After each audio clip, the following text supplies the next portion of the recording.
Bonjour à vous. Thème de l'article, ressources de la corporéité en didactique professionnelle et TACD, esquisse d'une didactique du sensible. L'enjeu est pour nous ici de mettre l'accent sur les dynamiques interactionnelles des composantes d'une relation pédagogique telle que décrite par la TACD, dans laquelle le rôle sensible de la corporéité est questionné à la fois comme principe qui sous-tend l'action et comme objet de la désaction. Corporéité sensible à la fois comme médium et comme enjeu des transactions-interactions. Nous nous sommes permis de réorganiser de manière, on va dire, chorégraphique, picturale, ce que Gérard Saint-Séville a mis à jour dans le cadre de la théorie de l'action conjointe en didactique, dans la mesure où, pour nous, c'est bien l'interaction dynamique des champs qu'il a déterminés qui va permettre ce voyage dans les arcanes de la corporéité sensible du sujet, tel que nous la travaillons dans les approches chorégraphiques. La lecture des travaux de Gérard nous a amené à faire le lien direct entre la notion de propriomotu et de proprioception, puisque la proprioception, c'est bien, pour certains, qualifié de sixième sens, puisque c'est la perception de l'organisation corporelle du sujet dont il a plus ou moins conscience dans ses actes, proprioception rendue possible par des capteurs sensoriels qui sont à l'intérieur des muscles et des articulations. Cette notion de proprioception, quand nous la stimulons, ne peut être fait qu'en propriomotu, puisque chaque personne ne peut construire que son propre système de référence par rapport à ça. Donc, qui dit accéder à sa corporéité sensible, dit obligatoirement le faire en propriomotu, en tout cas l'interprétation que nous avons pu faire de la notion de propriomotu. Cette notion de lien entre proprioception et propriomotu stimule les mécanismes aussi de l'empathie kinesthésique, puisque plus le sujet est conscient de ses organisations posturales, gravitaires,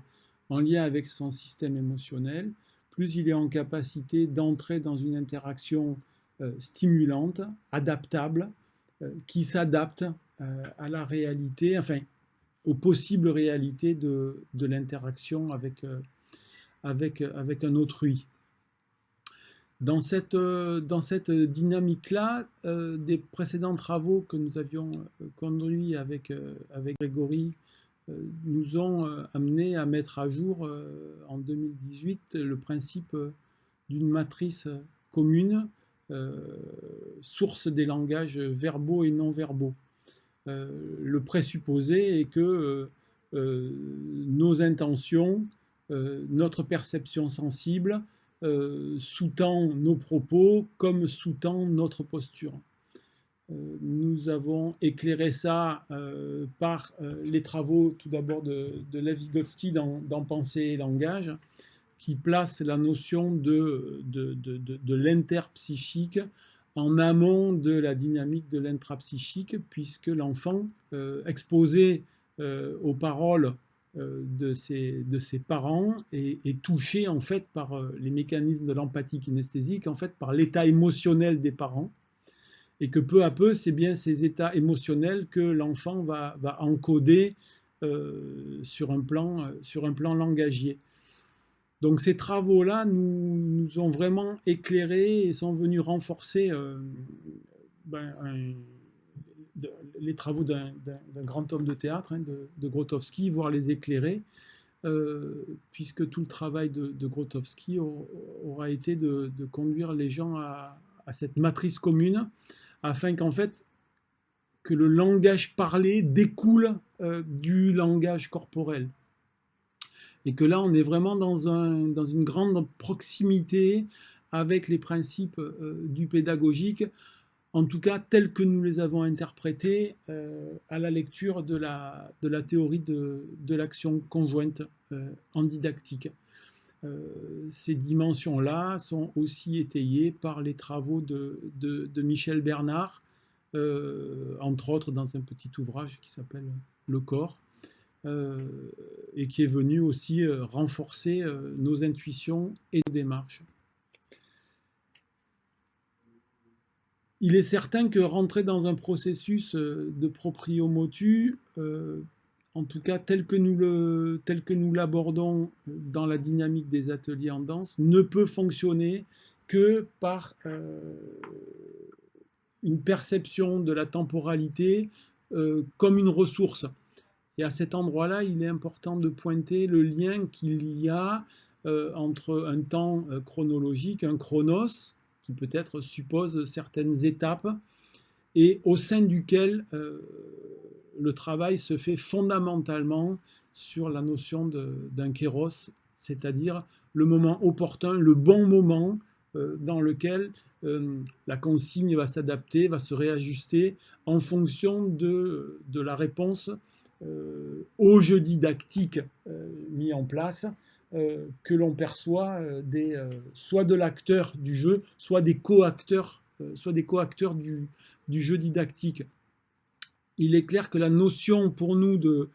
jeu didactique vient interroger la notion de consigne proposée, eu égard à un objectif. Et si on prend la thématique de cette communication, l'objectif qui est comment amener le sujet à la perception sensible de sa corporéité. Donc on est bien dans un dedans-dehors où l'enjeu du jeu s'appuie sur finalement la cible de ce pourquoi le jeu est instauré. Ça nous conduit à entrer en relation dans le cadre d'un jeu didactique. C'est donc accueillir le temps comme une dimension féconde. C'est entrer dans la possibilité d'un jouer ensemble qui déjoue les pièges liés à une normalisation qui prive le sujet de l'accès aux ressources intimes de sa corporéité. Je passe la parole à Grégory pour vous présenter la diapositive suivante. Effectivement, au regard de la notion d'action conjointe, nous avions réfléchi en son temps sur le fait de mettre en lien les travaux, on pourrait dire, de Piaget, repris par Vergniaud sur la notion de schème, au niveau de l'intra-subjectif, on pourrait dire, et les travaux de Vygotsky au niveau de l'intersubjectif, avec en y réintégrant en fait la notion de langage corporel, tel qu'on a pu le prendre en compte. Donc plus le sujet interagit en puisant à cette notion de matrice commune, plus il développe une capacité à entrer en écho avec autrui, principe même d'une sensibilité réciproque.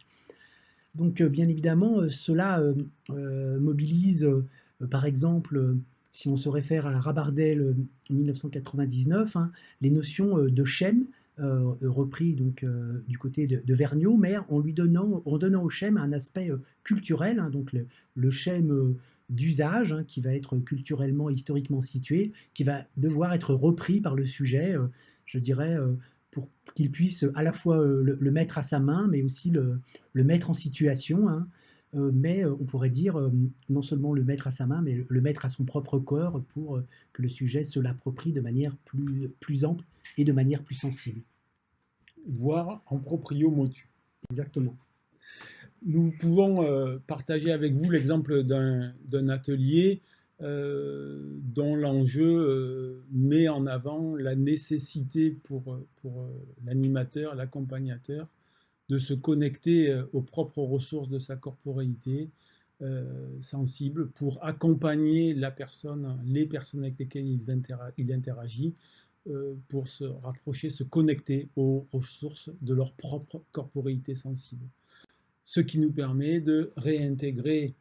à la fois les propos de Michel Bernard au cœur de la dynamique mise à jour par Gérard, entre-là de nos sens, de nos émotions, de nos postures, de nos systèmes et outils de pensée. Nous vous remercions.